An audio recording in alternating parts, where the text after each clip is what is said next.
About time to do that. Thank you all for coming.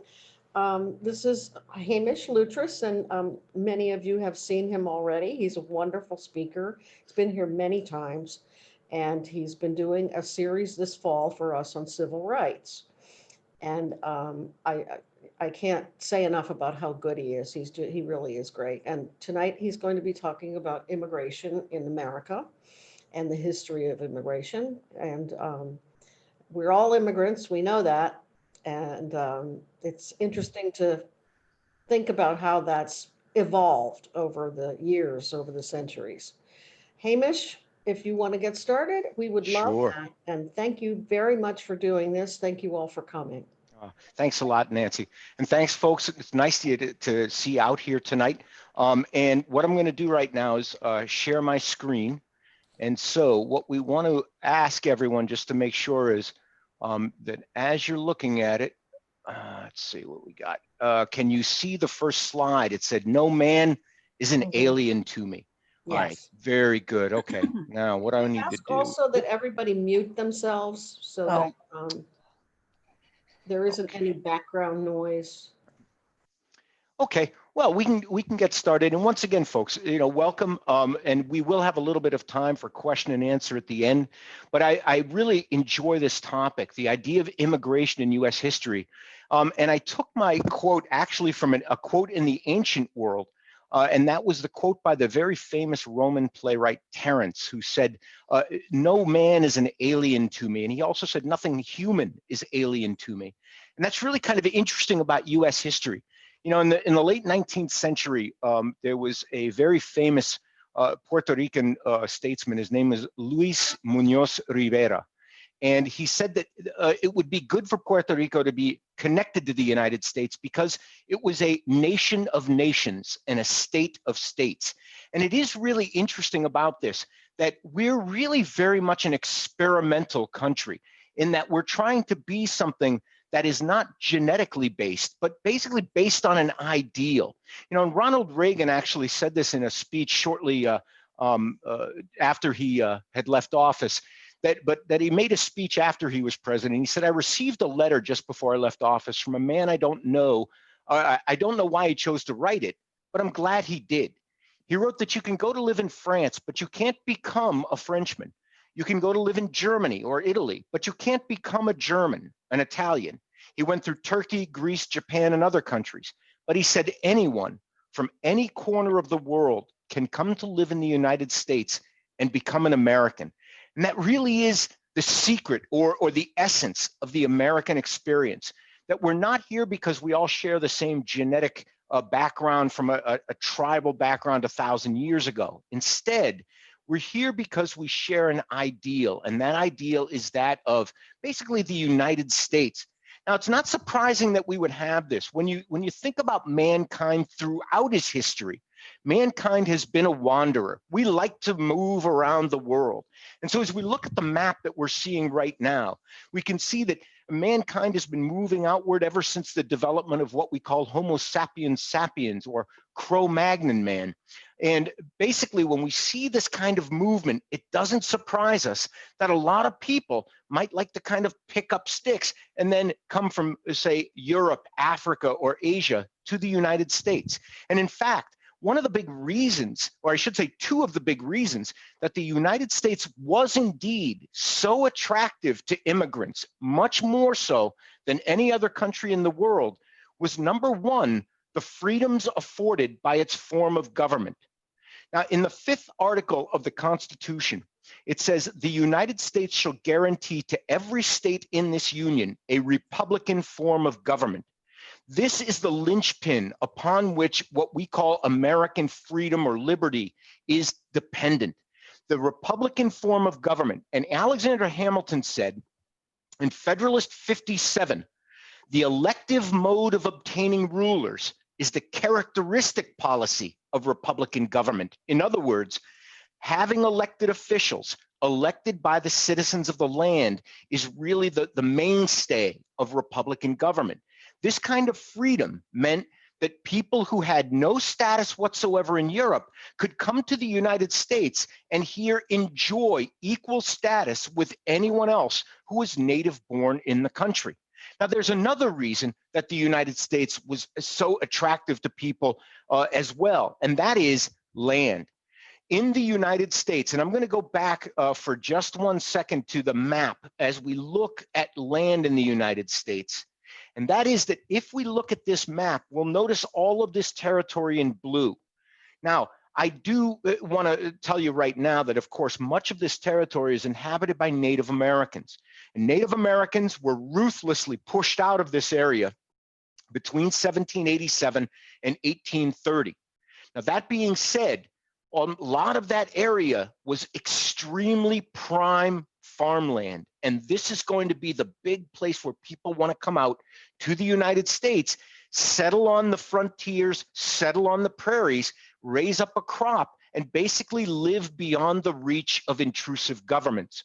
And so going back to where we were, we could see that people could get land very, very cheaply. After 1862 and the Homestead Act passed by Abraham Lincoln's Republican administration, land became dirt cheap, $5 for 160 acres, provided you lived on the land and improved it. And that usually meant actually farming that land.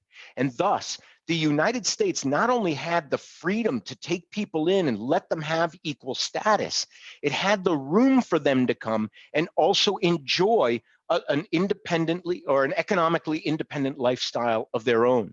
And what's going to happen is that immigrants will indeed come. Now, as we look at this chart, we can see pretty clearly what it tells us. Obviously, the longer bars mean more people. And the bottom, we also have dates. So as we can see, between 1821 and 1830, we don't have too much immigration.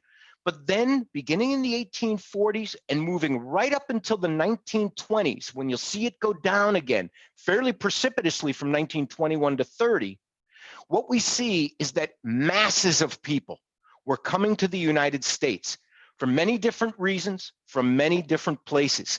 Now, as we look at the numbers of people coming, we'd like to see a few things. Now, at first, most of the migration over to the United States was going to be Anglo-Saxon in nature or Celtic. And by Celtic, what I meant was Scottish, Irish, or Welsh. But basically, the British Isles are going to supply most of the people who are coming over at first. These people enjoy basically a common language. Many of them have at least related religions. But then beginning in the 1840s, we see great changes from this. Now, you might notice, for instance, on this page, it says 1841 to 50 and then 1851 to 60. You'll notice that a few countries, right, are going to have huge upticks in immigration. Germany, for instance, right? If we look at England, for instance, right? And Ireland, always very high. But what we're going to see is that as people come to the United States, they're going to swell the population here in the East, out in the Midwest. And then as the 19th century wears on, we're going to see more and more different populations coming. Now, if you look at these three columns, which take you from basically 1861 right up until 1890, look at the number of people coming from places like Germany, from Austria-Hungary, which is that very first line up there. Now, when they come over, what's going to happen is that they will swell the populations all over the United States, but mainly the populations of cities. Now, what you're looking at, folks, is a map, or at least two maps of the United States, one in 1790 and one in 1850. In 1790, you can see that there are a few black dots, right, ranged along the area of the map. And these are areas where there are really large enough urban centers to be called cities. Now look at that same map in 1850, and what we can see is that the United States' urban population is growing. Almost all of it is going to be provided by immigrants. And if you look at this chart, we'll see this. From 1790, we bring you up to 2010. So once again, the dates are at the bottom. But look at what happens to your rural and urban population.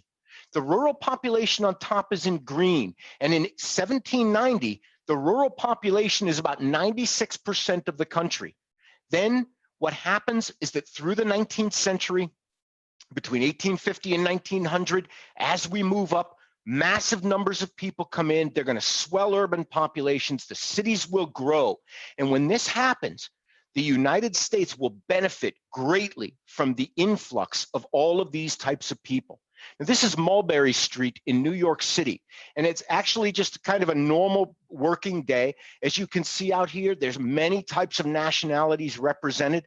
This is really a bunch of people kind of thrown into a melange of urban life. And so walking down the streets of a place like Hell's Kitchen or the Bronx, one might hear any number of a dozen, maybe of 15 or 20 languages on a given day. There are going to be people from all corners of the world. They're going to be contributing in all kinds of ways to the wealth and productivity of the United States. Now, many of these people will engage in multiple jobs. Now, the man that you're looking at in this photograph actually is a factory worker during the week, but this is actually on Sunday, and this is actually the family's day off. And so what he had his family do is dress up in their Sunday best. You might notice his son next to him has a tie on, and they're sitting there doing their Sunday work, which is taking apart woven belts to get threads out of them. And they earn a little money by selling this to textile factories. You're going to find these kinds of small cottage industries cropping up everywhere. This is in New York City, small tailor shop in an apartment. And as you can see, people are hard at work. You can see a lot of the materials that you're using. It's a little bit of a cluttered life, but there's a vast amount of vibrant dynamism coming out of the urban centers of the United States, being all kinds of things being produced for people. Now, it's interesting because the reasons that people come are also a really big part of what we find about immigration and about the resistance to immigration in the country, because resistance to immigration in the country has also always been part of the United States policies and a lot of their socio-political attitudes. Now, George Washington said, "I had always hoped that this land might become a safe and agreeable asylum to the virtuous and persecuted part of mankind, to whatever nation they might belong." And this kind of harkens to the lines we see under the Statue of Liberty, right? Send me your poor, right? You're tired, you're huddled masses. This is something that the United States has always really prided itself on.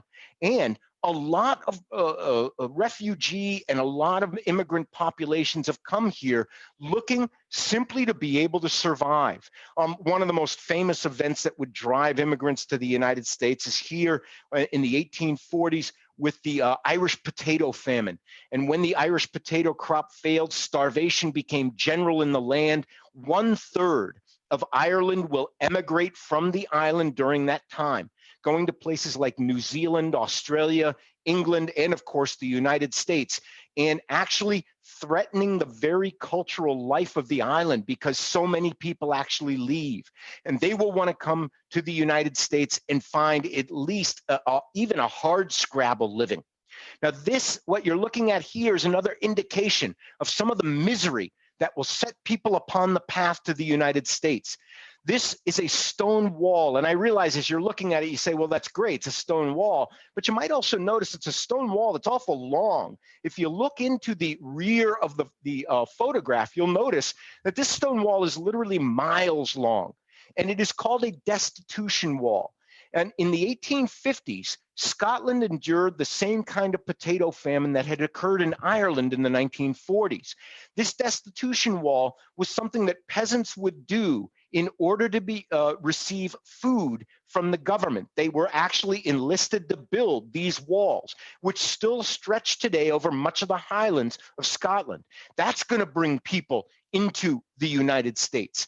Now, in Asia, in China from 1850 to 64, the Taiping Rebellion occurred. And the Taiping Rebellion is considered one of the largest wars ever fought in human history. Between 50 and 80 million people are thought to have died in the war. And thus, beginning in the 1850s and coinciding With the building of the Transcontinental Railroad, many people in China will wish to get away from the country for a while to come over to a place where they're going to be safe.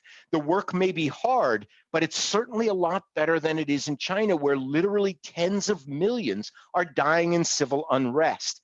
And of course, in places like Eastern Europe, where beginning in the 1870s and 80s, massive bloody pogroms are carried out against the Jewish populations, they are also going to be looking for a way to be able to live a peaceful life. And here in this political cartoon from Judge Magazine, we can see Theodore Roosevelt pointing out to the Tsar of Russia, right, that he should stop your cruel oppression of the Jews. And so they're actually coming over to the United States at this time, leaving behind a fiery landscape where they've been kicked off of the land by anti-Semitism.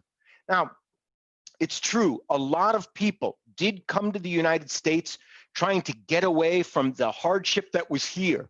However, as you can imagine, a lot of people in the United States are going to be very wary of these populations.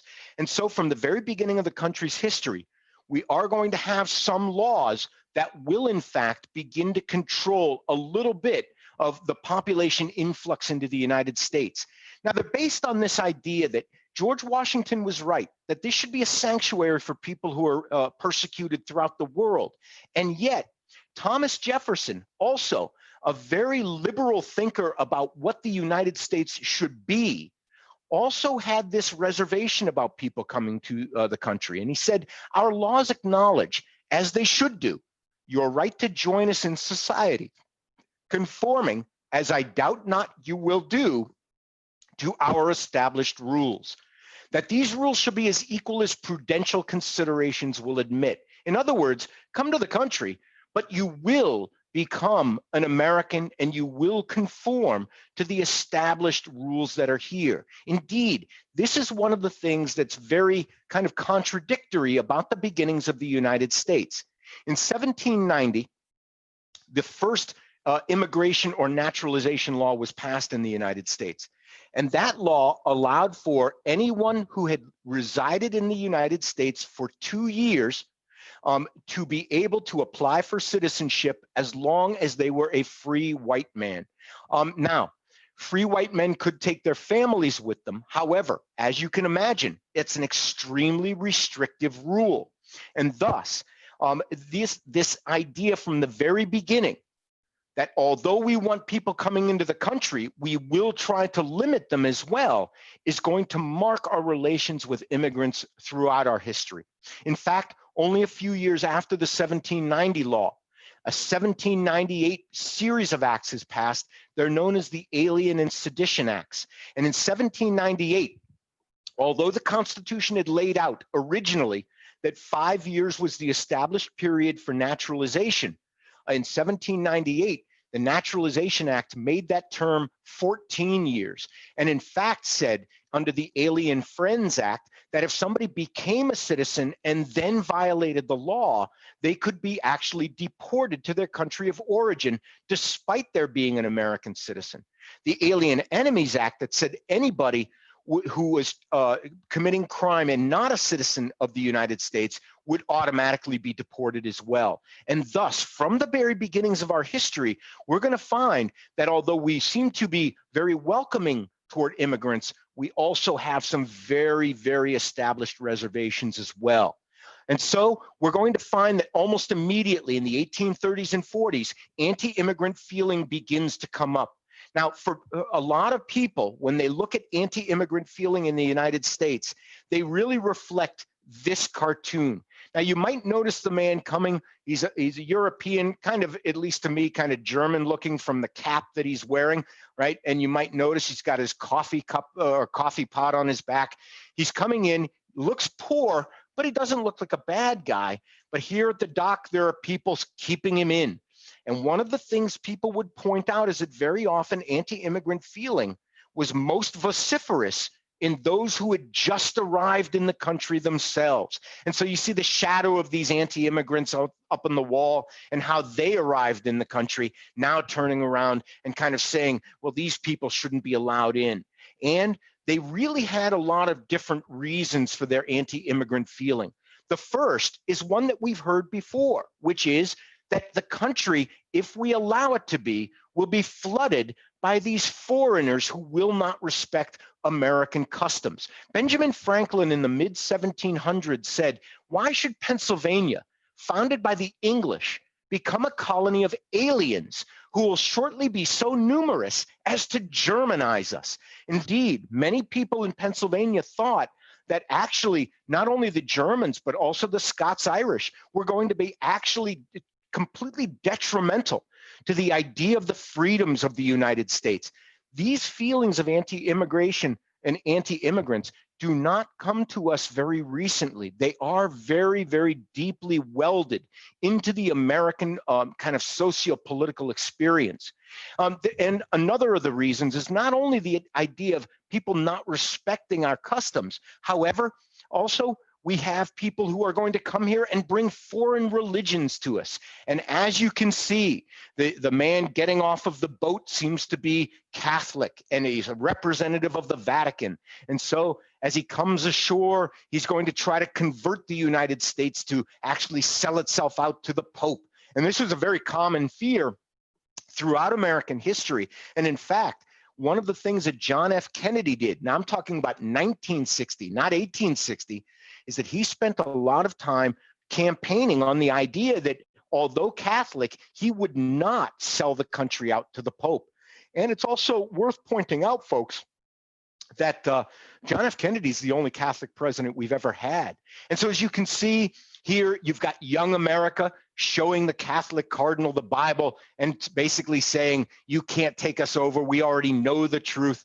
And then the man leaning against the flagpole, and his brother Jonathan, and I'll show you brother Jonathan in a few slides as well, but he's going to be coming back to us in the 1840s and 50s.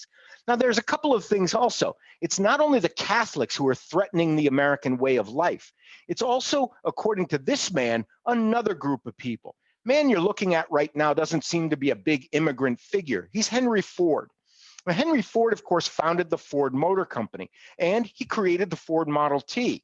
He was also a man who subscribed to some fantastic conspiracy theories, mainly one that it came from this document. And this document that was from the first decade of the 1900s is known as the Protocols of the Elders of Zion. And basically the Protocols of the Elders of Zion is apparently the minutes of a meeting taken by some committee of Jewish people who wish to take over the world. And the entire thing is about how they would do it. So essentially, folks, it's a bunch of people sitting in a darkened room and saying, now we're going to take over the world. Let's leave behind a written record of how we're going to do it. This has been proven over and over again to be a falsehood. And yet this idea of, this kind of very shadowy Jewish conspiracy, like the Catholic conspiracy, it's coming into the United States and it's going to be taking us over if we're not careful. Now, of course, there are other reasons for not wanting immigrants in as well.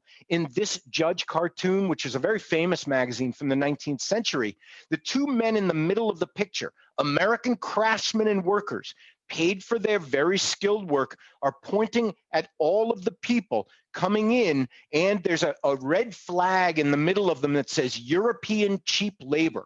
And for many people, this idea that people are going to come into the United States, they're going to undercut American labor, and they are basically going to be taking over the country that way. Well, for a lot of people, this is going to be something that they don't want to see. All right, so once again, we see the old arguments, and these are going to be coming back on a very, very regular basis. We'll see them in the 20th century as well. A lot of people as well object to the way immigrants live.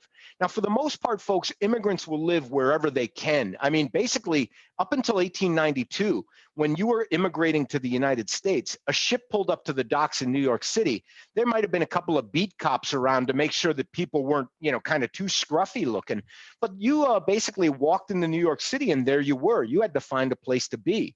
For many people, they talk about the first 3-4 nights in an American city as being very alienating because they had nowhere to sleep and they would just wander around on the streets at night. And a lot of people didn't like the fact that when immigrants gathered, they lived in places like what you're seeing in the photograph. Some 42,000 tenement buildings in New York City housed 1.4 million people about the 1880s. New York City was considered one of the most pestilential places on earth, and many people blamed the unhygienic habits of immigrants for that condition. They also saw other things coming in with immigrants. And one of the things we find is that immigrants are going to come in, and as we can see from this political cartoon, they're either going to be coming in as drunk Irishmen, and you see Irish whiskey here, or as drunk Germans, and you see lager beer on the other side. And what are they doing? They're creating violence for peaceful elections. They're running away with the ballot box. We're going to be flooded by a bunch of Catholic drunks who are going to take over the entire country. This was a major fear at the time. Of course, as we know, these populations fairly quickly became assimilated into the general American population.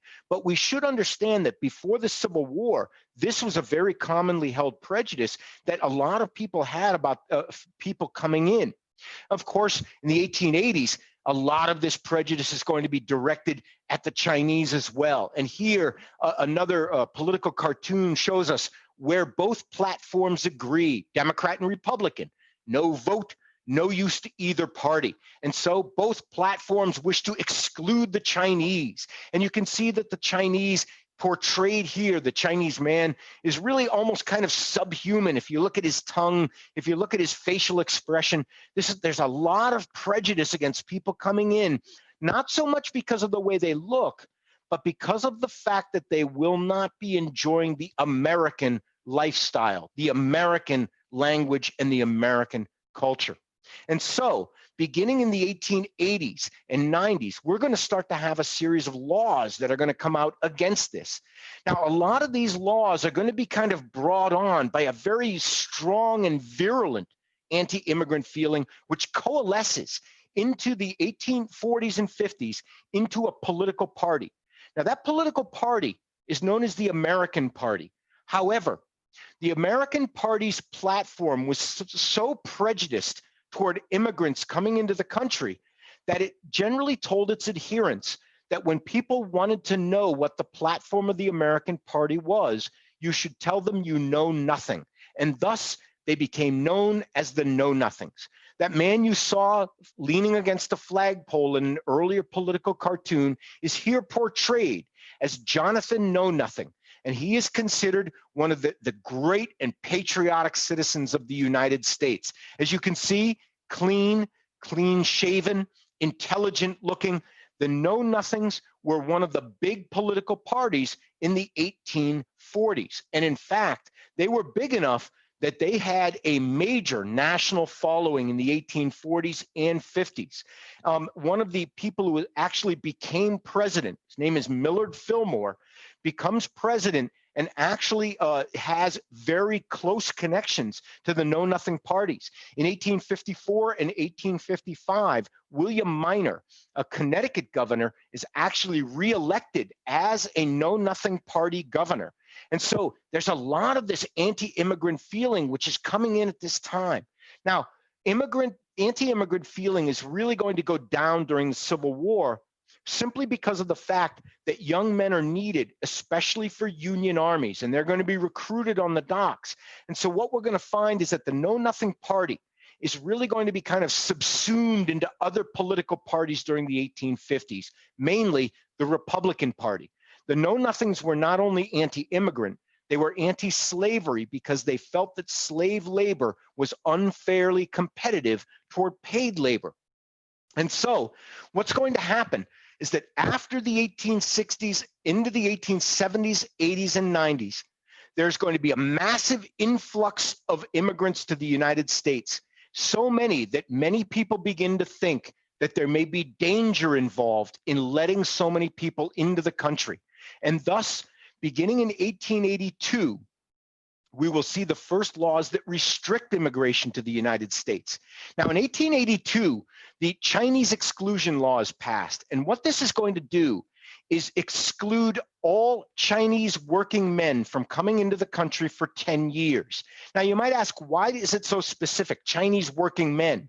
Because if the Chinese working man already here wishes to bring his wife and children to the country, then they are welcome because they will enjoy the same lifestyle and contribute to the economy. However, no one is going to come here in the American government's eyes and soak up American capital and then send it out of the country. And so in 1882, this law is passed for a period of 10 years. In 1892, the law is actually renewed for 50 more years because it is so popular. And so until 1942, immigration of Chinese working men was restricted and excluded from the United States.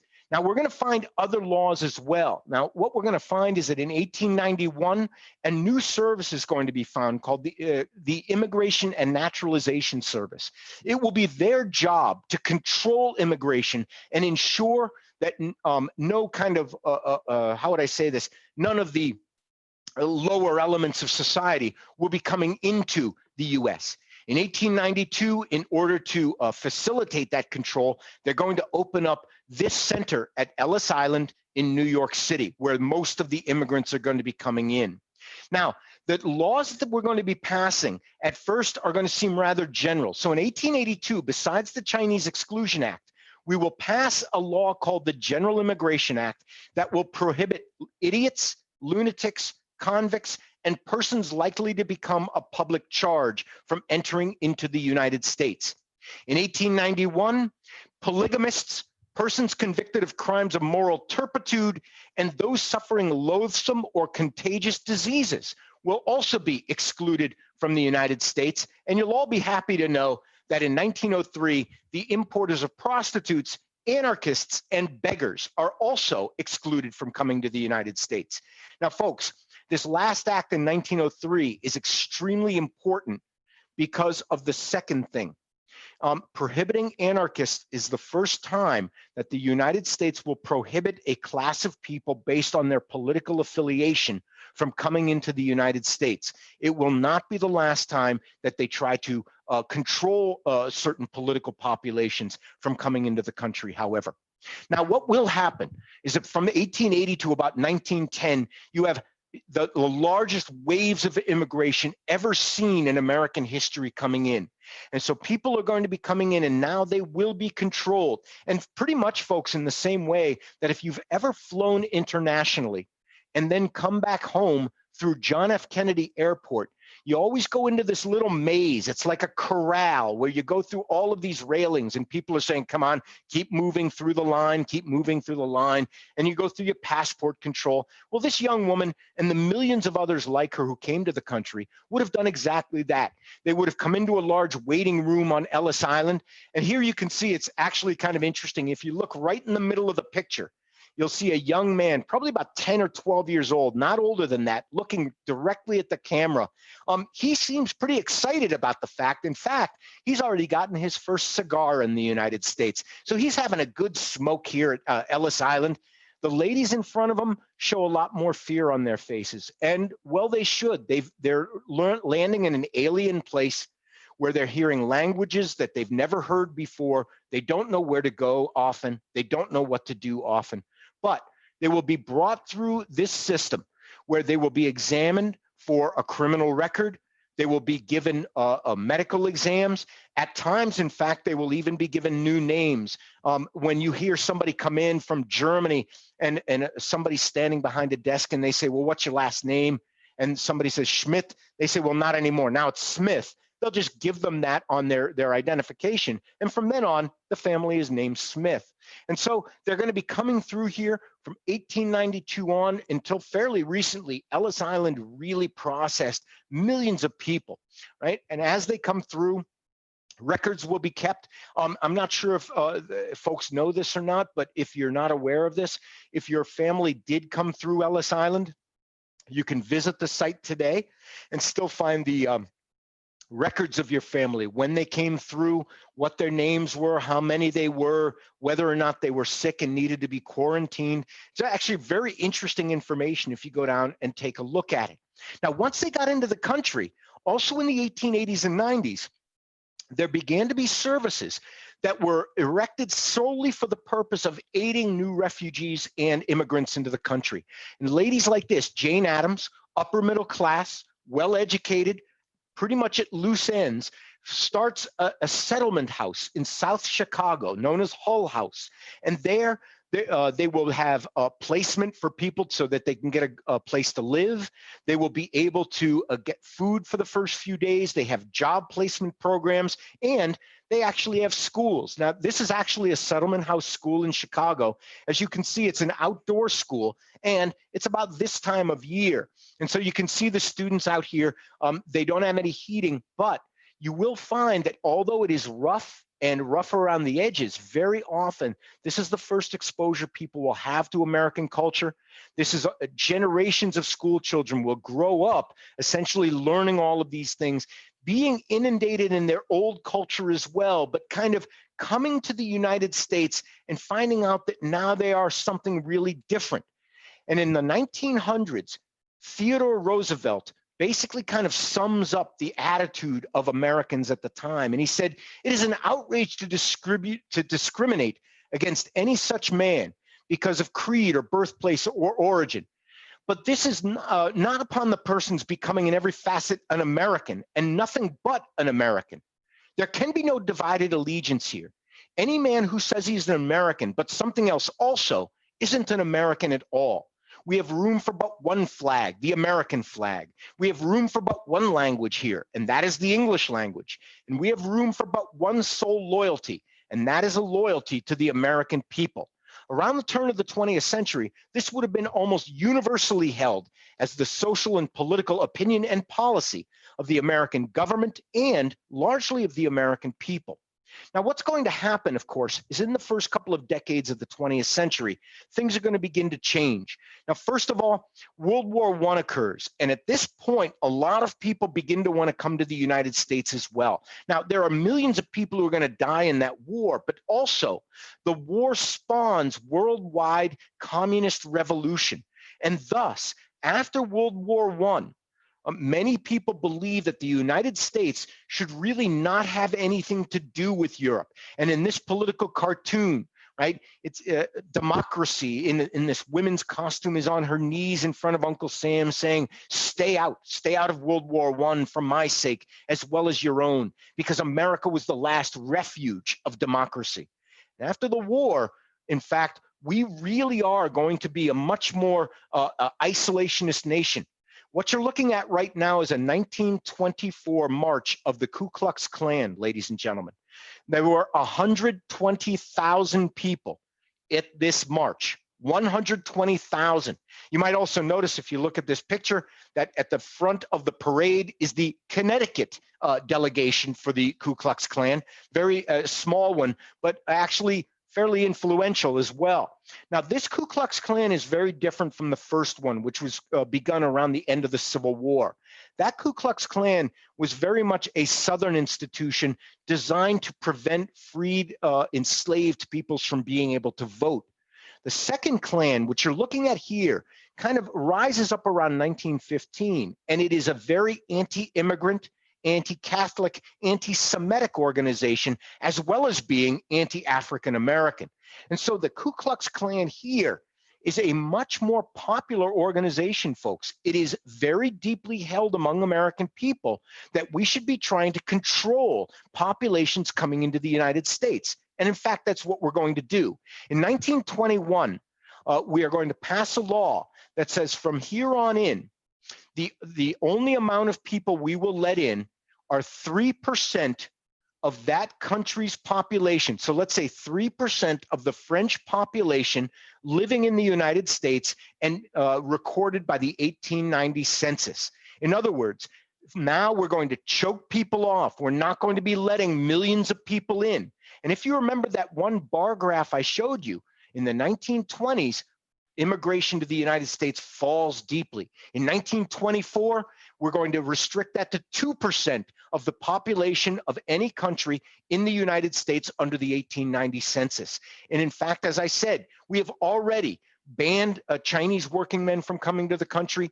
Under a 1907 gentleman's agreement, we will also ban Japanese men from coming to the country.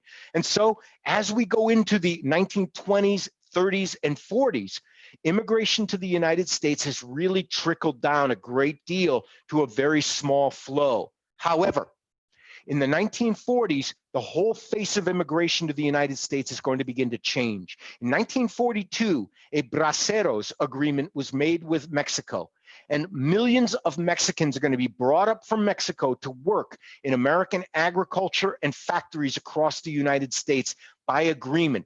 So what they will do is bring folks over the border. They will pay them a wage, they will give them housing, and they can work in those wartime industries. This is going to last until about 1954. And in 1954, major repatriation efforts are going to begin. And so people who have now been in the country for years and years from Mexico, and sometimes as much as 20 years, 30 years, people who had been in the country even before the Braceros Agreement will now be pushed back into Mexico. This is really going to change a lot of what we deal with immigration, because after this, people are going to start to take a different look at it. Because here, what we're going to begin to realize is that, especially in our agricultural sector, much of the immigration we see coming into the United States is going to be looked down upon, but also necessary to the functioning of the agricultural sector. Now, another aspect of this is the Cold War. Now, in the late 40s and early 50s, we begin to enter into what is called the Cold War. And so we have horror movies coming up like I Married a Communist, right? And these are big things, big propaganda films in the 50s. But one of the things that comes up with the idea of a divided Europe with that Iron Curtain is that there are literally thousands of people fleeing Soviet-dominated countries and coming to the United States. Beginning in 1953, the United States begins to make special immigration laws for refugees. And one of the first big groups of them will be Hungarian refugees after the 1956 revolution. Some 120,000 will end up coming to the United States. And so, as we are all aware, refugee populations from many countries have come up, fleeing civil disturbance, civil war in their own countries. Central America, for instance, but of course, also places like Vietnam, Cambodia, and Laos in the 1970s because of the war occurring there. Now, modern immigration law, however, is going to begin to change at this time. So up until now, we've used essentially a quota system, 2% of the population of that country living in the US in the 1890 census. But the next couple of presidents that come in are going to want to rework this. This is one of them. This is Lyndon Johnson. And in 1965, his Immigration Act will change the face of immigration forever. Johnson believes in what is called family repatriation. So that basically immigration will be geared toward a couple of things. People who are already in the country, who wish to bring their families here and again, enjoy that American way of life. But also, and very important about this, is that people coming up to work in agriculture, that this is going to basically mean a slight less or a liberating of the laws that kind of control that Rio Grande River. And people are going to begin to come up all over the place and work in agriculture. It's very important that you know this about Johnson, because Johnson was not only a very successful Democratic president in terms of legislation, he was also a Texas rancher. He knew the closeness of the relationship between Mexico and the United States in that area, and he knew how thin and how shallow the Rio Grande was as a dividing line between those two countries. Now, he is going to make, as I said, a very different kind of immigration. But what's going to happen now is the immigration that we will wish to control will be, right, people crossing that river. The river behind you see is, in fact, the Rio Grande. And these people have attempted to cross. They have now been arrested by the Border Patrol, and now they're waiting kind of evacuation to a center. And up until the 1990s or so, literally hundreds of thousands of people would come across that border and basically to work as migrant labor in the fields, essentially, throughout the Midwestern and Western United States. Now, that has changed a little bit in the years since.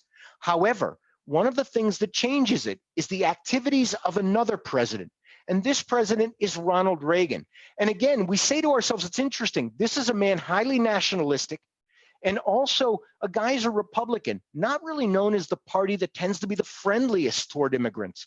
But remember, Ronald Reagan was also a California rancher, and he understood quite well the necessity of people coming across the border, not only to make a better life for themselves, which he believed in very deeply, but also to work the farms.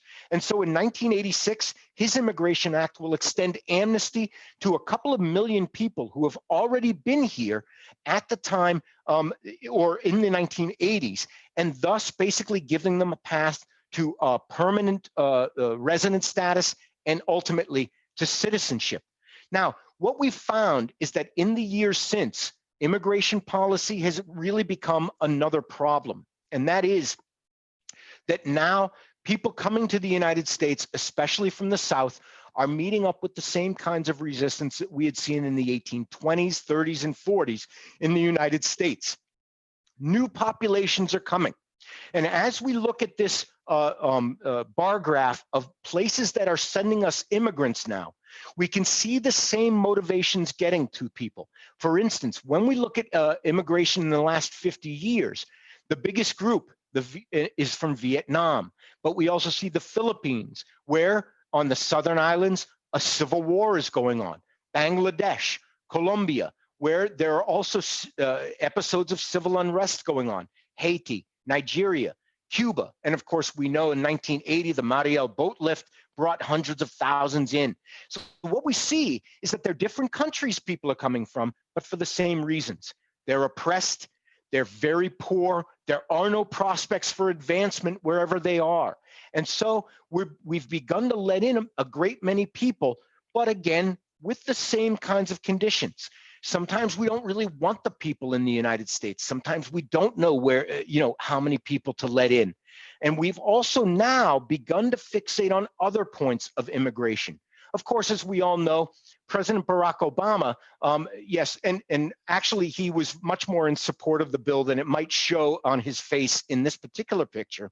But President Obama, of course, passed the Dreamers Act, and this basically made it illegal for people who were minors at the time of their parents coming illegally to the United States to stay in the US, many of whom had never seen another country, had never been in another country, and that they would be able to get on a path to citizenship. Most of them were working in the United States, most of them, in fact, legally.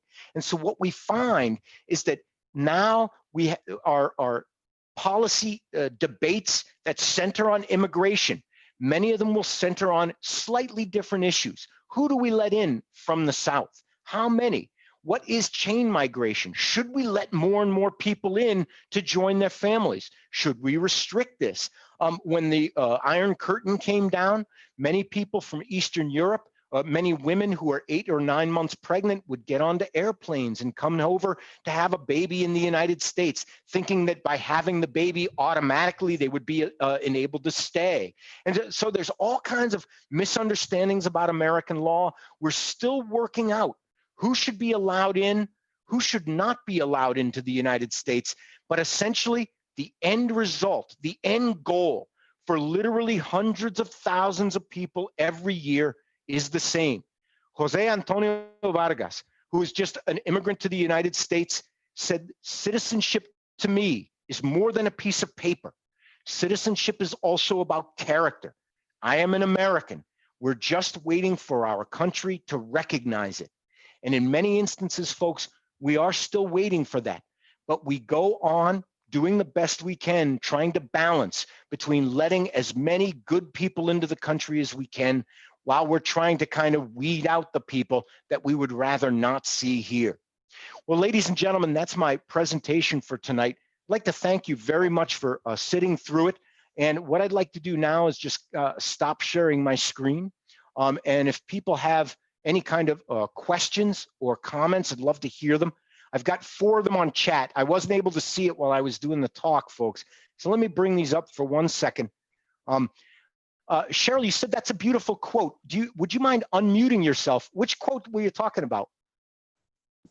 The very first one. Oh, from Ronald Reagan? No. You know, oh, I'm sorry. No. Oh, the nation of nations, state of states? Yes. Yes, you know, it's a really interesting idea that when Puerto Rico in 1898 decided what side it wanted to be on in the Spanish-American War, they didn't go with their cultural forebears. Even though they spoke Spanish, they wanted to be part of the United States, because what they thought was, if a man can come from, say, Spain and be American, even though his original language was Spanish, why couldn't a country or a state do the same thing? And I've always liked that myself, a state of states, a nation of nations, you know? But let's see, and also it says here, fake news is nothing new. Yes, ladies and gentlemen, I believe that fake news is, you know, it's interesting actually about it. I don't want to get into it here because it's really a different subject, but I will tell you that very interesting that when Thomas Jefferson ran for president, some of the articles you can see about Jefferson, what happens if he's going to be president, are absolutely scandalous. You know, this man, cats will be living with dogs. You know, we're just going to have all kinds of problems in the country.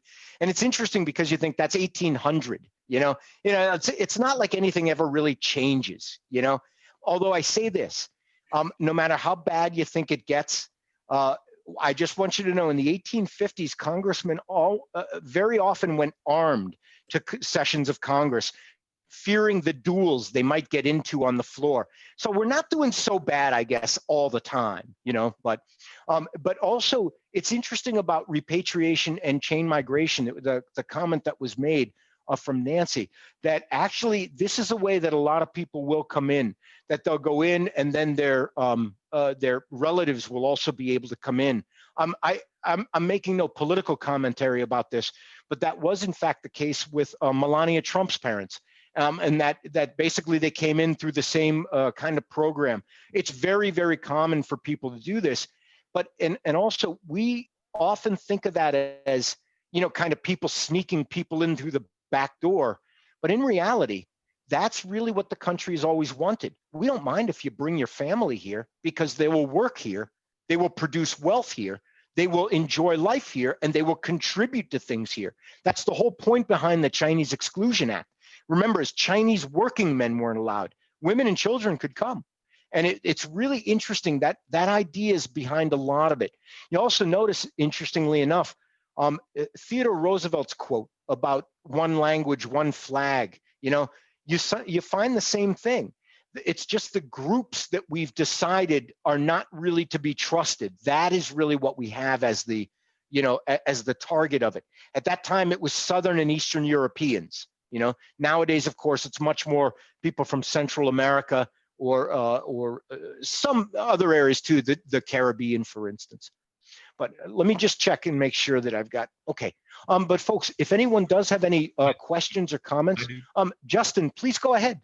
Hi, I would like to ask, you slightly touched on postmodern immigration with DACA, but I'm just wondering, in regards to, because obviously you talked about famine, things of that nature back in the 1800s, you know, taking effect and causing immigration coming here. Right. But now we're seeing such things as like the bombings in Syria causing immigration here. So I was just wondering if you can touch on that a bit.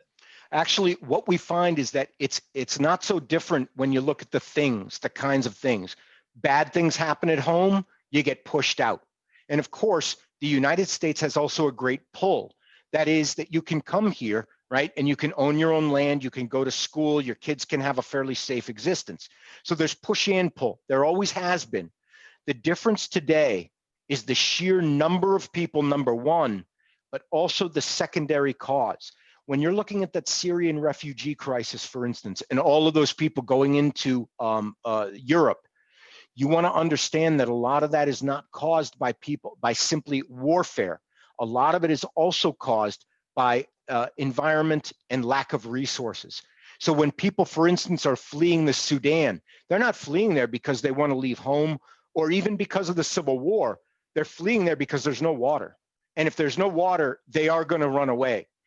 And when they will hit Europe, they're going to come whether you want them to or not.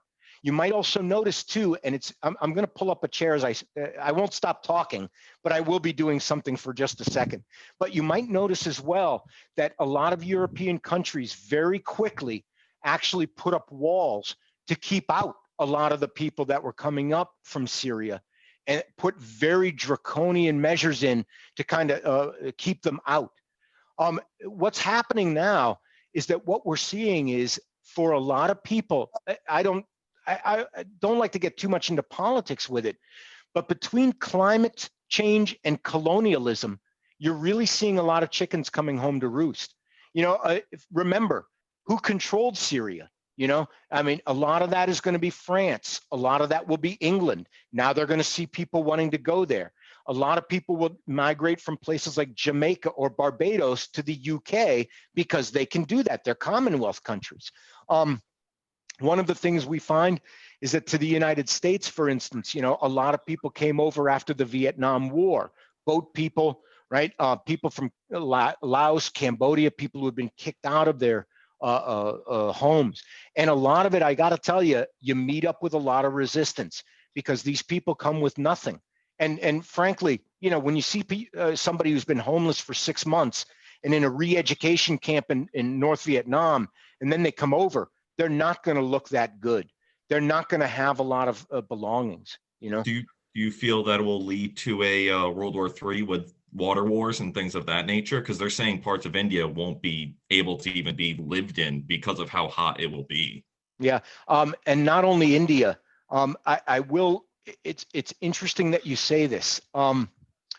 First of all, heat and climate change is affecting the world. And I noticed, I don't want to seem distracted, but I noticed that I got a chat about climate change from Nancy. She said, climate change is going to change the whole face of the earth in terms of population. Consider it in the United States. I mean, ask yourself this. We have 50% of our fruit and vegetables from California. You ever been to Los Angeles? And nobody should live in Los Angeles. It's a desert. Palm Springs, Palm Springs looks like a golf course in the middle of the Mojave, places of which some of them haven't seen rain in 80 years, and you're pumping all of this water into there.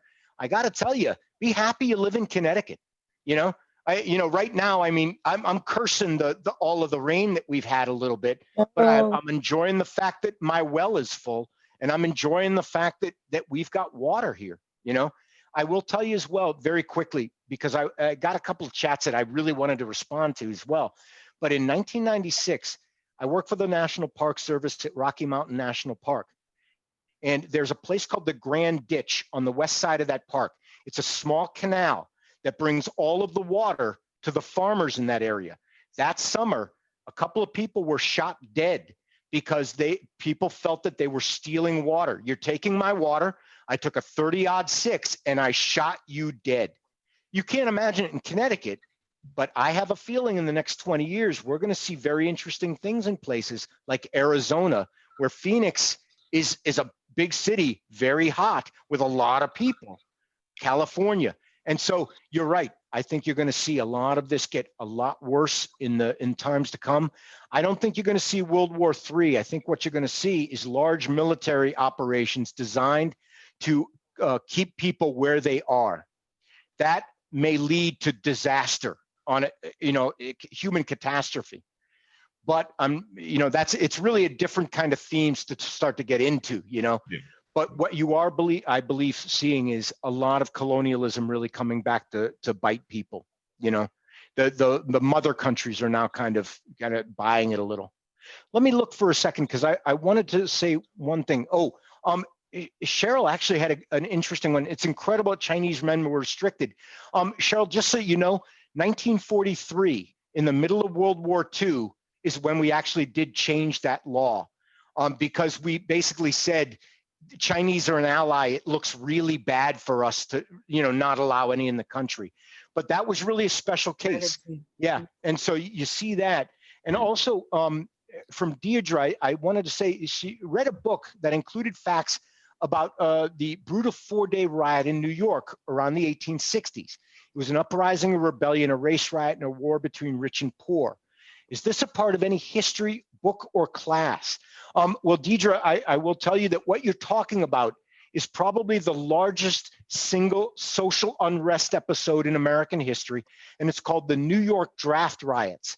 And they are indeed the subject of many books, but I will tell you that it is not a subject very commonly gone into in US history for a couple of reasons. It's a smaller topic within the US, but second, it is a topic that quite frankly is pretty disgraceful toward New York City, to be honest with you. There were open attacks on African Americans in the city. There was, I believe, 6 different lynchings by mobs. Also an attack. Yeah, you know, it's funny. I just got a comment that said I'm out of focus. I just want to assure you folks, I have not been drinking. It's okay.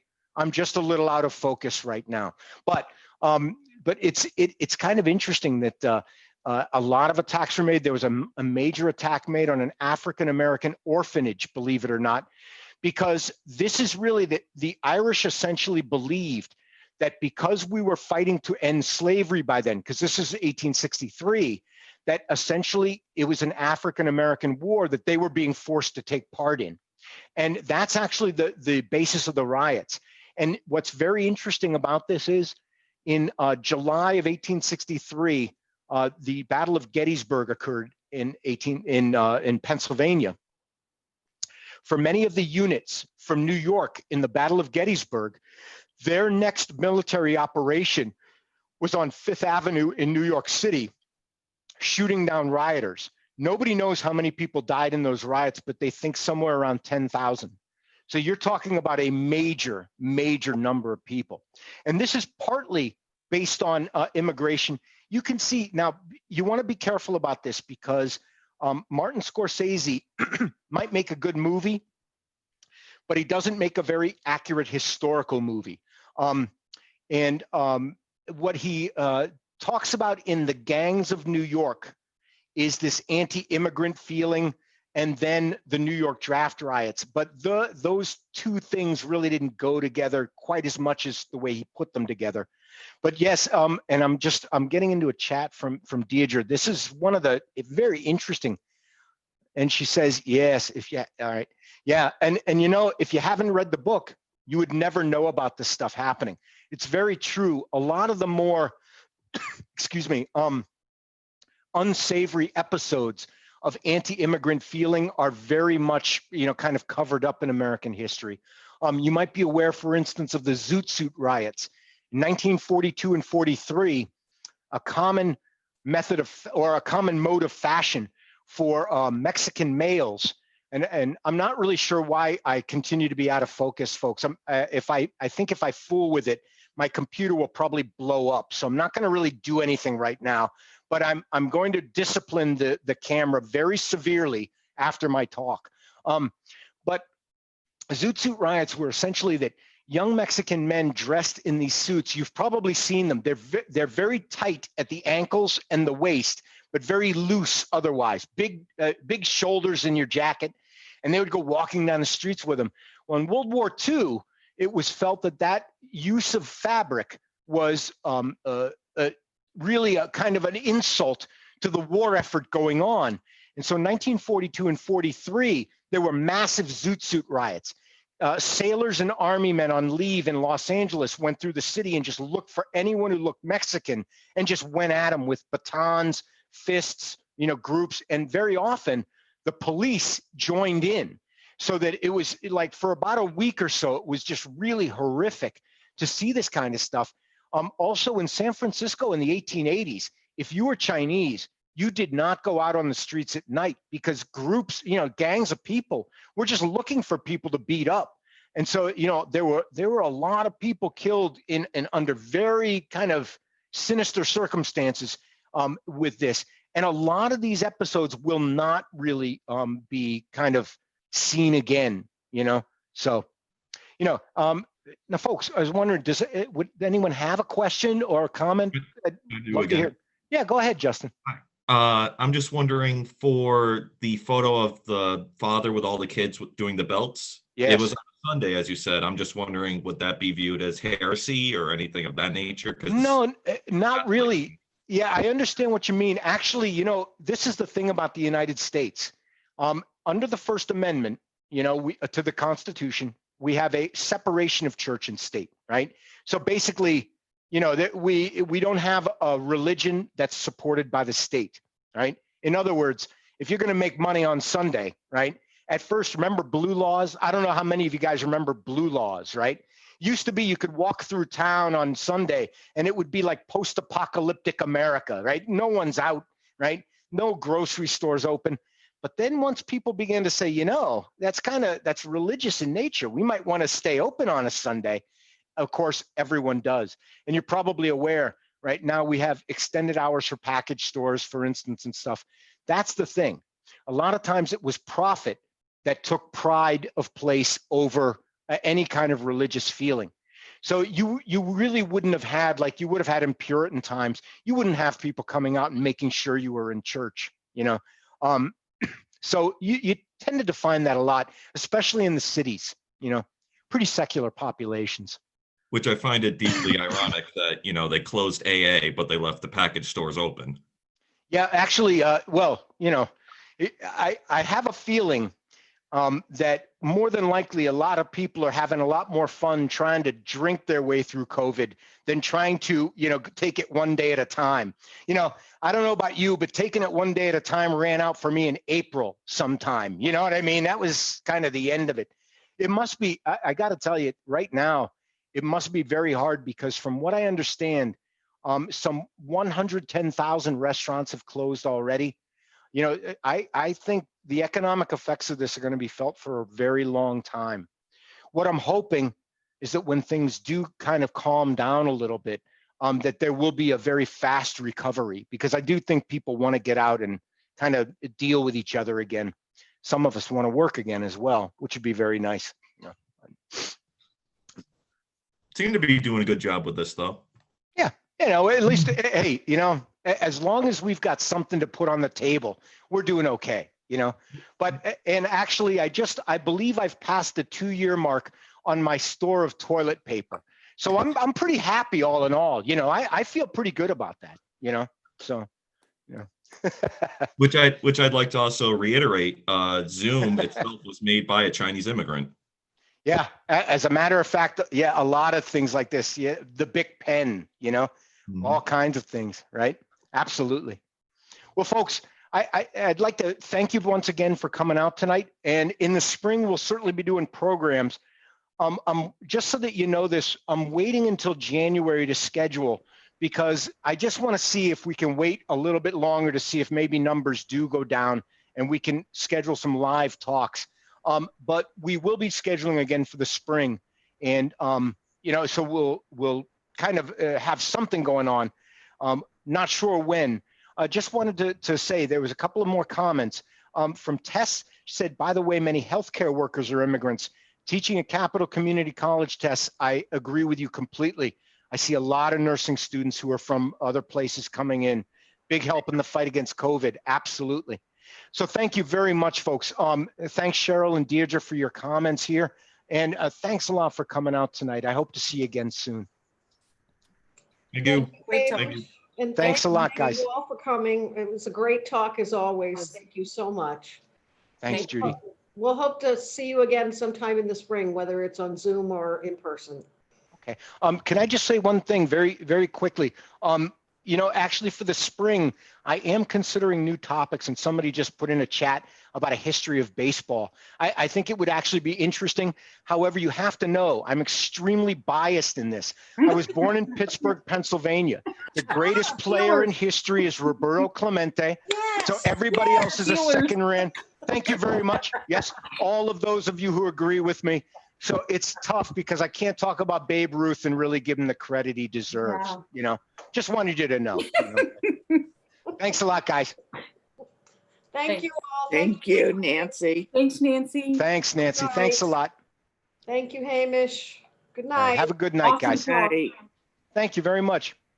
You were great. There we are.